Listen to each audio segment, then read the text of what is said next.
So today we have Naomi and Patrick, who won the bronze medal at the World Championships back in 2017 in Mexico. So quickly into the match, you guys had an interesting time at the practice range. Do you want to divulge any information? Well, I'll discuss the situation itself, because well, let's just say it wouldn't pass any range safety assessments going on with Archery GB.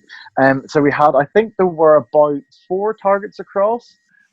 Obviously, it was only the finalists shortly to come up onto the finals field allowed to practice.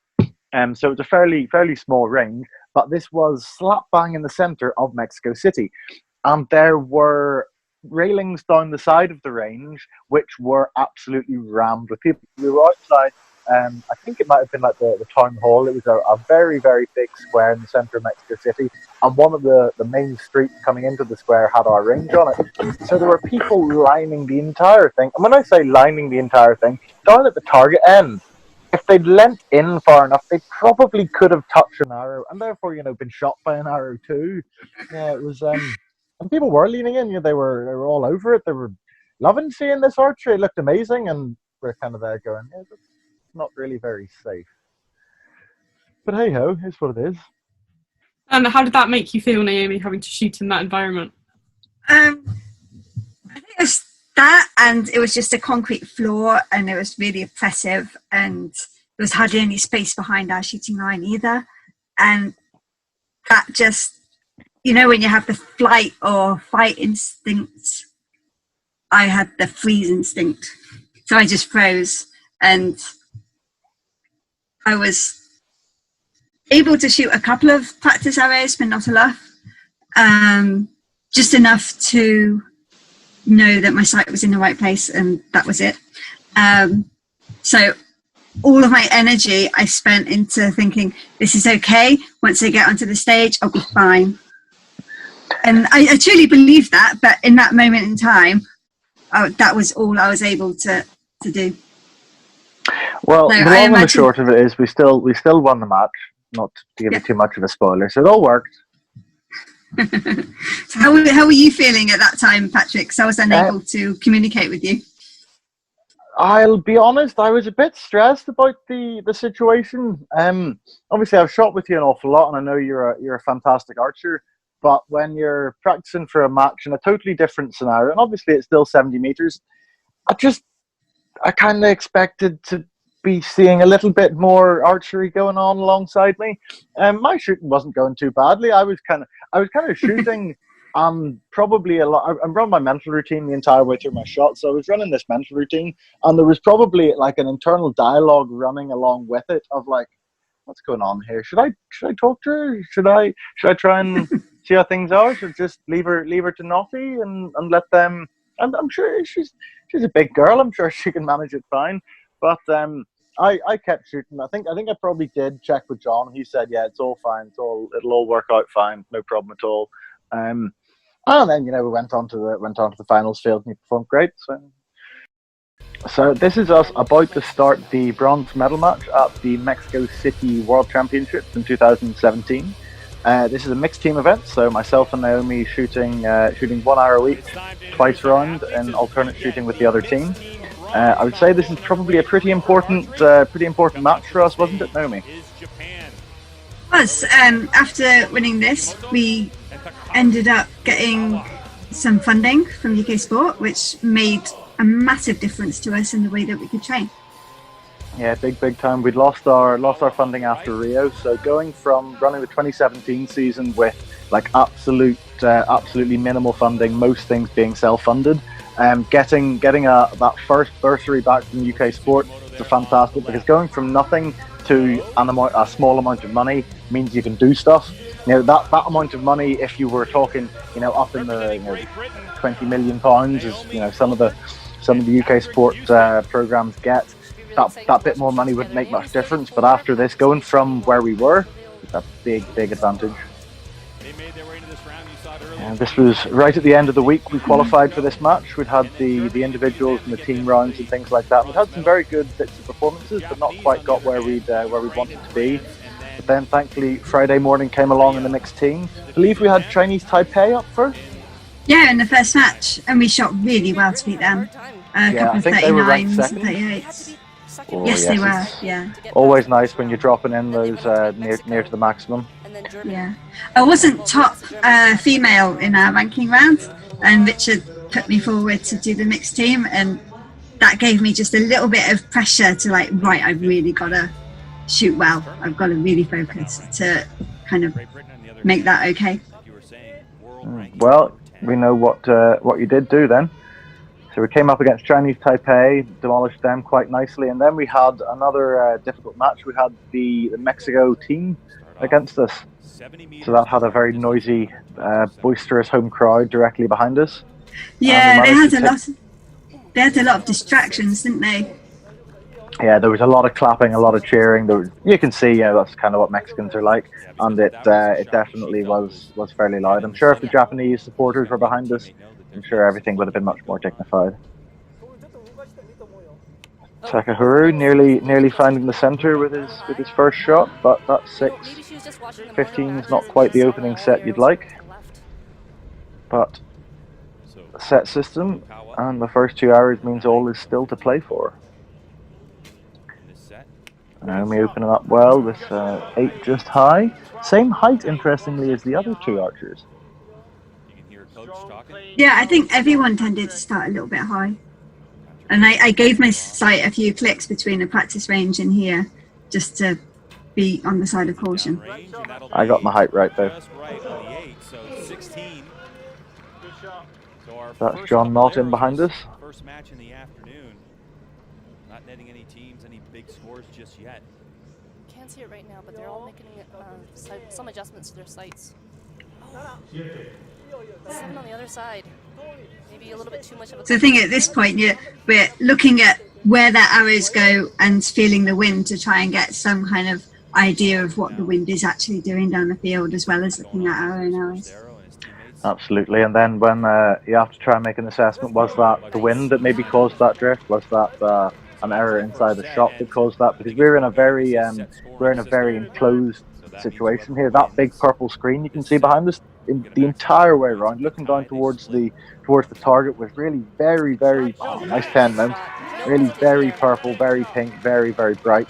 Big enclosed sides, screens and stuff up as well. So there's a lot of potential for turbulence, which I think you see a bit later on in the match. So a 5 to take the set and a 10. Awesome. That's a really good start. And I think from that point on, we just had that little bit of confidence to take forwards. Yeah, it shows we've come into the match with the cylinders firing correctly and getting what we want. And given mixed team matches, it's first to 5 points. So you win a set, you get 2 points. If you both get to 4 set points, then it's a shoot-off, and that is 1 hour a week. The mixed team matches can be over incredibly quickly. All you have to be is ahead of them a couple of times, boom, the match is done. Some archers might find it distracting, but I mean, at this stage, great if you're on form, and can penalise you heavily if you are not quite where you would like to be. So Luke Rawls, our agent there, he's got a great track record of being on the winning side of matches.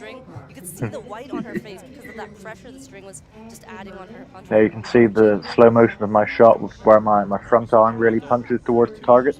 One of the big things Richard taught me in 2017 particularly was pressure through the front end, direction into the front end, and particularly that front hand snapping forward and pushing the bow as if you're throwing a dart, pushing the bow into it. So I'm both doing my expansion through my front end and then really directing forward. I think that really helped me that year and developed a lot since then.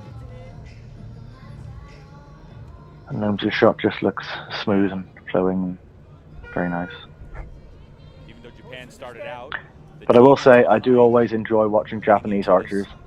It's always a little plain in terms of nothing particularly special or fantastic or different going on, but they're always just tidy, consistent, nice lines, nice movement patterns. Furukawa, fantastic example of it. It's just neat. So as the most experienced coach in the room, Gnomes, would you agree with that? Yeah, their shot is really simple. if you're shooting the same distance. And if it's simple, then there's nothing to go wrong, really. Get your arrow further. And I do enjoy watching them shoot. Oh, Right? ba-doom. It needs exactly. Yeah, exactly right. Is it really? Yeah, archery. No. It arches, sure.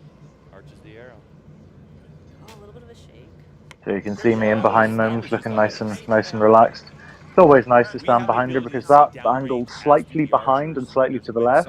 Obviously we've got the 1 meter line just behind us. I have a view directly along the shoulder line, which is quite a nice sight. Another 10 What's for a me. 10? Good shot. It's quite a nice sight to have while you're waiting for the archer to come off. Quite nice to be watching nice technique in front of you. And then Gnomes has the best line discipline, line etiquette you'd ever see. In mixed team matches and team matches, obviously we have to hop on and off the line quite quickly in order to get through our. Well, we've got 80 seconds for 4 hours. Gnomes leaps over the line with a lovely little pirouette flourish. It's pretty enjoyable, and I know that there is no concern about foot faults whatsoever. Nice shot. The Japanese starting to dial it back in a little bit. 36 out of 40. Still a little bit high. 9-point average. Yeah, so at this moment I'm like, right, I need to shoot a good shot. I can do that. They had in the first half of this set. Some nice steely determinism. So they would split 1-1. Oh, did we get it? 8-star. I think from memory we did. Line, but Didn't look too happy after that shot. Strong, clean, powerful shot, Patrick. Patrick needs to bury it right in the 10 here to split the set. I think you get a 10. Yes! Yeah. Shot right in the 10. Very nice. So we've at least tied that set. So, ladies and gentlemen, this is the second time we've tried to record this audio, and I discovered something when we were recording it the first time, which I was rather surprised at and quite pleased, really. And it turns out that my teammate here actually quite likes to know and finds it quite helpful to know the result that she needs in a match, which isn't quite the perspective I'd expected of you, Naomi. No, that kind of thing doesn't work for me in a ranking round, but in a match it really drives me to focus, and it works for my mental game. I need to do this, I can do that, and it gives me that belief. Gives you a defined outcome that you know I need that, so I will deliver that. Yeah. I completely agree, and that's why I think there are quite a few recurve archers who are knowing that it's known that when you shoot what you do in qualifying, you shoot what you do in matches, the match scores can be quite a lot higher because every 3 hours is valuable. And in compound, it's the other way around. Their matches are cumulative, and they're trying to not drop points. We're trying to beat the other person in each set, so we end up shooting higher standards. Can often end up shooting higher standards of archery in the matches, rather than what we would do in qualifying, because there's that little bit of grr in it. So yes, it looks like we did get the liner. We're at 4-0. One set point, one draw away from victory. Individuals, it actually goes to 6. Is this when it starts to go really windy? I think it was around here when the wind started kicking in. The flower pots start falling over. And Yes, it was a fantastically decorated environment. The entire Mexico City World Champ. Yes, I think then there's somebody else hit by these gusts as well. You have this purple stand all around the place that has this big skull. That was the Day of the Dead during the week we had the Mexico City World Champs. So we have this amazing finals field looking down with this purple stuff and these skulls. I think there is a massive skull. You can just see it in front of the flowers there on the floor. The flowers that Mom said were being knocked over.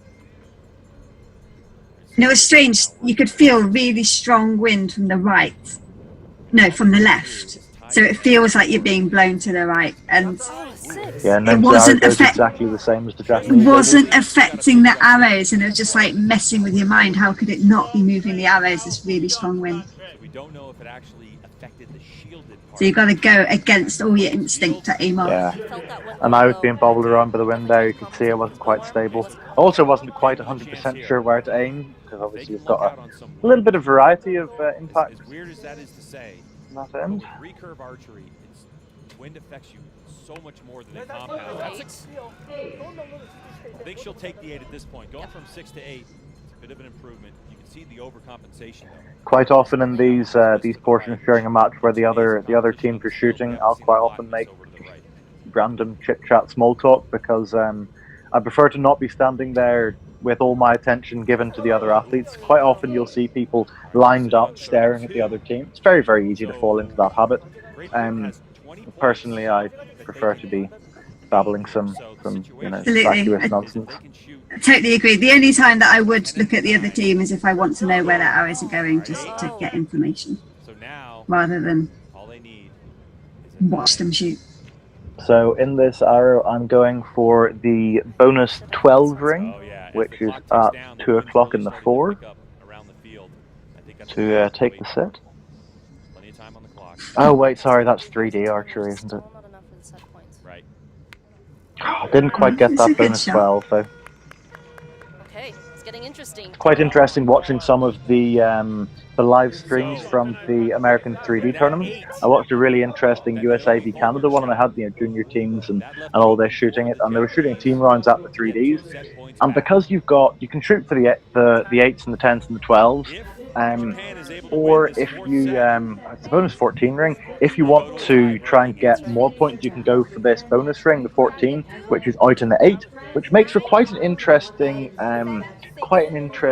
tactical choice. Because if you're behind in a match, if you just say you're behind in a match in target archery, if you shoot 10s all the way, you might make a few points back. But if they shoot 10s all the way, you're not going to do anything. But if you could aim, say in the 7-6 borderline and get a 12.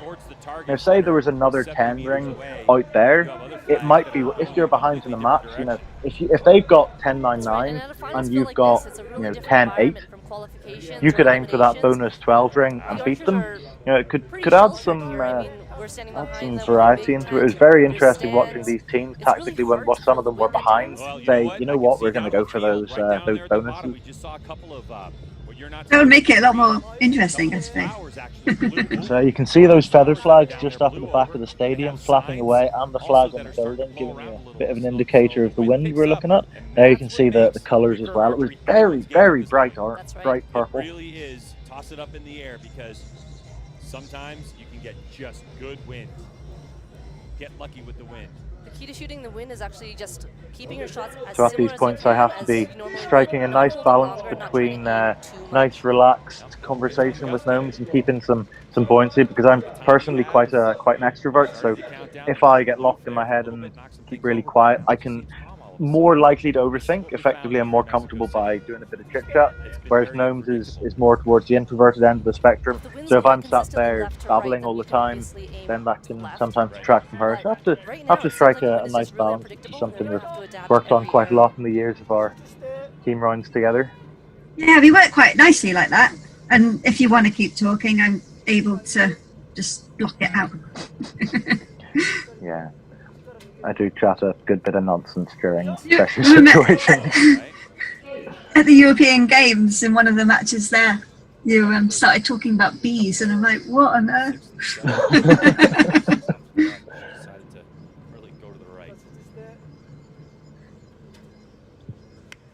17 out of 20, which, given the wind, not necessarily what you'd like, but given the wind, it is a perfectly competitive score.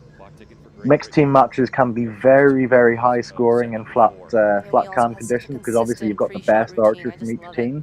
But when there's a bit of wind, as you can see, gnomes being bobbled about a bit by it, indeed, then things can get astray, and that's when you really want to seize the opportunity, because if somebody's dropping in 38s, 39s, 40s, very hard to get past. They put in a 31, 32, you need to take those opportunities. Yeah, John's just told me off the going left all the time. I think my last 3 or 4 hours have done that. He saw the flight of the arrow and thought that thing was in. It's always useful to have a coach behind you to have plotting going on, so that you have real-time tracking of exactly where your arrow strikes are.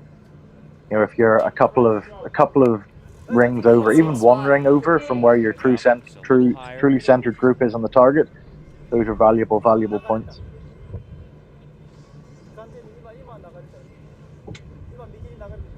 London Olympic silver medalist. Furukawa's got to get a 10 really. London Olympic silver medalist. a 9 to take them to 34. So we need an 18-point score from these 2 arrows to take the bronze medal. That'll tie that this set. So far or go better, and they'll have the bronze. So what are you thinking about this point, Naomi? Do you know that? Just shoot a good shot. Yeah, I knew that if we finished well, that we could take it. And at this point, I'm pretty much blasting my mental routine. I shoot strong, clean, powerful shots. Strong, clean, powerful shots. Strong, clean, powerful shots. Strong, clean, powerful shots. Strong, clean, powerful shots. I think John's saying that to you as well at the same time. Yep, absolutely. Wow. And there we have it. There was the 18 that we needed to take the match. You thought, wow, is he giving up on that hold? I remember Before when, that, there's... Sorry, carry on, Naomi. when we left the stadium, we walked past the Germans who were just about to shoot the gold medal, and they asked us, where were you aiming? Like, where should we aim? And I'm like, no idea. Towards the target. It's like, what's the wind doing? Still don't know. There's a lovely memory I have of just before these photographs are taken, just as I shoot that arrow and turn around having shot the arrow. I'm not 100% sure of exactly what the result was where it finished in the match, but I turn around and Naomi, screaming, basically runs at me and hugs me, and it's a fantastic memory. I have a very, very important victory for the year. And we... Basically, there is a photograph from one of the World Archery photographers from the other side of that exact moment where I'm going forward to hug Naomi. She's hugging me in my arms. And so basically, I definitively remember that picture, and then there's a photograph of it, and I had that as my my screensaver on my phone for quite a long time afterwards. So it's a very nice memory. Yeah, and I remember when we came off, Richard was there standing waiting for us. And he said to me, he's like, oh, that's a really great way to finish your career. Because at that moment in time, I was planning on that being it. And I'm like, yes, I finished my career with a medal. And then very nice because of the medal, we were offered funding to get to Tokyo. And I'm still shooting. And here you are, qualified to go to Tokyo. Yeah. Fantastic. Well, I look forward to us competing on the final stage for some medals in Tokyo together, Naomi. That would be really cool.